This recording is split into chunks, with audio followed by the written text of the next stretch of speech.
Half of retirees end up with more money than they started with. Not slightly more. Double. Sometimes triple. And most of them never knew it was happening.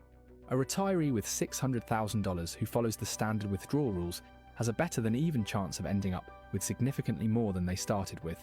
BlackRock, the largest money manager on the planet, analysed real client accounts and found that roughly half of retirees weren't meaningfully touching their principal, even 17 years in.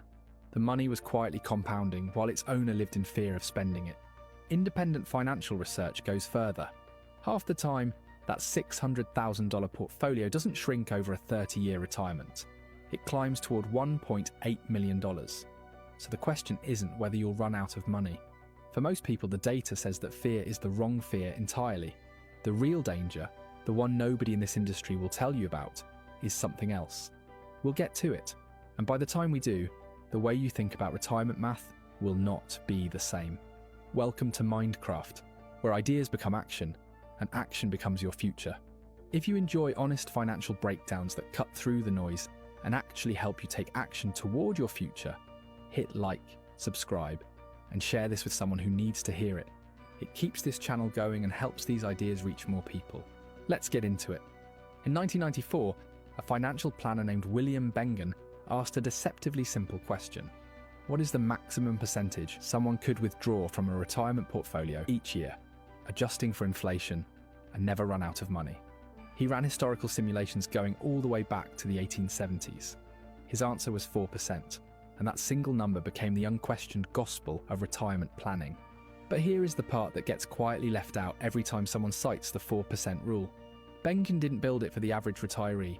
He built it for the unluckiest retiree in recorded history, the person who retired right before the Great Depression, or walked into 1973 holding a full portfolio as the oil crisis and stagflation began dismantling it. He was engineering a rule designed to survive the single worst retirement timing in over a century.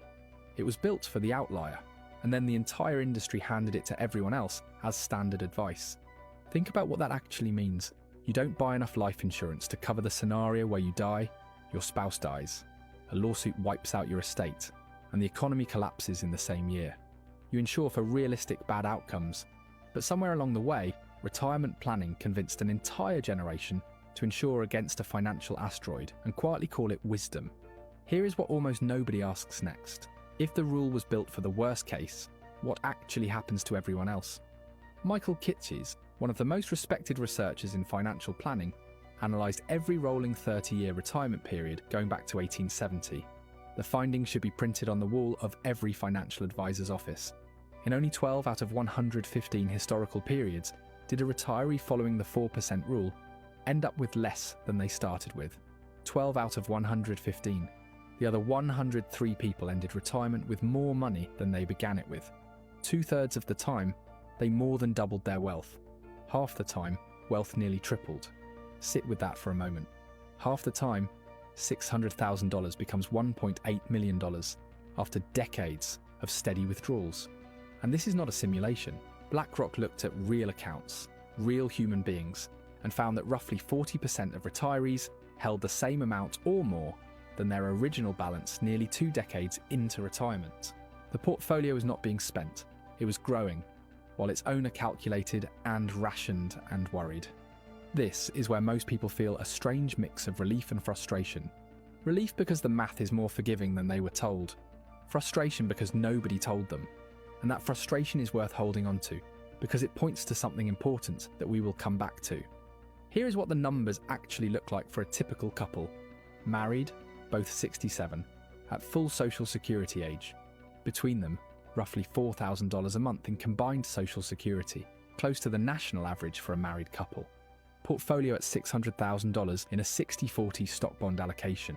They want to spend $5,000 a month. Social Security covers $4,000 of that. The remaining $1,000 a month, $12,000 a year, comes from the portfolio. That is a 2% withdrawal rate, not 4%, 2%. Their Social Security is already doing the heavy lifting. The portfolio is barely being touched. Run that through a Monte Carlo simulation, which models thousands of different market sequences, and the median outcome after 30 years is a portfolio still worth around $1.5 million. The top 20% of outcomes reaches closer to $2 million. Even in the worst case scenarios, the portfolio does not reach zero. The floor is already built in. Now here is something most retirement calculators never show. If that same couple works part-time for just 2 to 3 years at the start of retirement, earning even $1,500 a month between them, 3 things happen at once. They eliminate early portfolio withdrawals, removing the most dangerous window for sequence of return risk. They delay Social Security claiming, which increases their lifetime benefit by roughly 8% for every year they wait, and the portfolio compounds untouched through its most vulnerable period. A short bridge, not decades of grinding, just a short bridge, can be worth more to the final outcome than years of additional saving ever were. Most people never run this number. It is worth running. But the math only tells half the story. There is one more variable that no calculator in the world accounts for, and it may matter more than all of this. The 4% rule protects against one kind of sequence risk, the danger of bad markets hitting early, when withdrawals are most damaging. That risk is real, but there is a mirror image risk that the entire industry has failed to name, and it may be more relevant to you than any market crash. Call it sequence of joy risk. Your retirement is not a flat 30-year runway. It is a curve. In your early years, your 60s, your early 70s, you have something no portfolio can replace: physical capacity. You can travel without the logistics becoming the entire trip. You can sit on the floor with your grandchildren and get back up without planning ahead. You have energy. You have presence. You have time with people who are still here. That window does not stay open. A bad knee does not recover the way a portfolio does. A parent you wanted to travel with does not get a second chance. The version of you that wanted to spend 3 weeks in Portugal, or drive the Pacific Coast Highway, or finally learn to sail, that version has a shelf life. And unlike a market downturn, there is no recovery strategy for a closed window. A hospice nurse once said she has never, not once, heard a patient on their deathbed regret spending too much money. What she hears consistently is regret about deferring.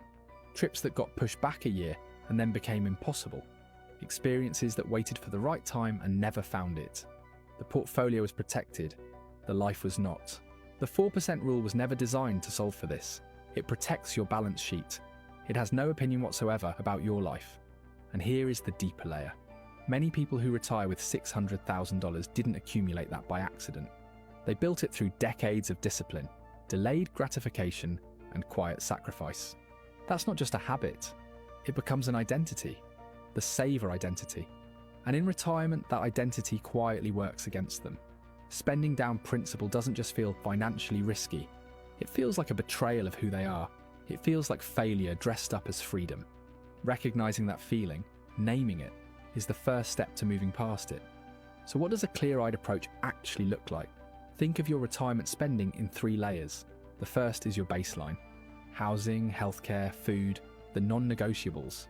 For most couples with Social Security, this layer is already covered before a single portfolio dollar is touched.